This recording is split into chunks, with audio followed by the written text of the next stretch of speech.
Ini gaming monitor yang paling garang aku pernah jumpa. Kalau korang kaki gaming, boleh tengok video ni sampai habis. Ini Mobius EX3210U. Besar gila weh monitor BenQ ni, 32 inci. Ada macam-macam feature special tau dekat monitor ni. Nanti aku tunjuk satu-satu. Yang best ni monitor ni, dia ada 4K display, 144Hz screen refresh rate, IPS LCD display. Model monitor ni ada dua size tau. Satu 32 inci macam aku ni, lagi satu 27 inci. Okay, mula-mula jom kita cakap pasal monitor dia dulu. Nak pasang monitor ni punya stand pun senang tau. Klip je macam ni. Lepas tu pasang je kaki dia macam ni dan terus boleh letak atas meja. Look at this adjustable mount guys. Very nice. Memang betul-betul ergonomik. Boleh adjust ikut keselesaan. Okay, sekarang ni aku nak cakap pasal benda paling best tentang monitor ni, iaitu eye care. Kalau korang nak tahu, screen monitor ni flicker free tau. Dia tak ada kelip-kelip macam monitor biasa tu. So korang tak adalah sakit mata kalau tengok screen lama-lama. Lepas tu kalau korang nak filter blue light pun boleh tau. Adjust je macam ni. Bukan apa guys, sebab blue light ni bahaya tau untuk mata. So korang eloklah letak filter sikit. Okay, lepas tu kan,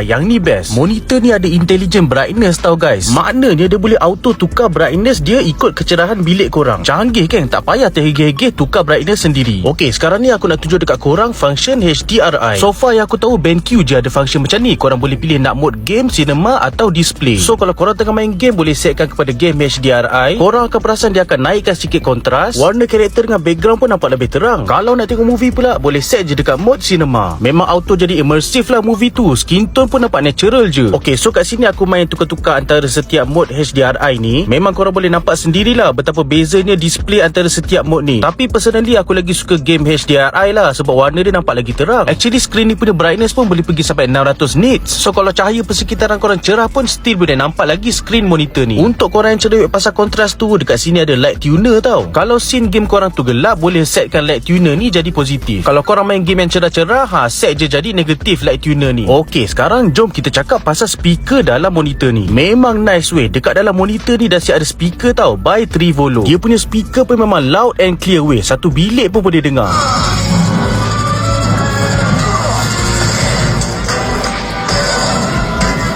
Yang ni pula aku try buka muzik. Korang dengar sendiri, kuat ke tak kuat bunyi dia?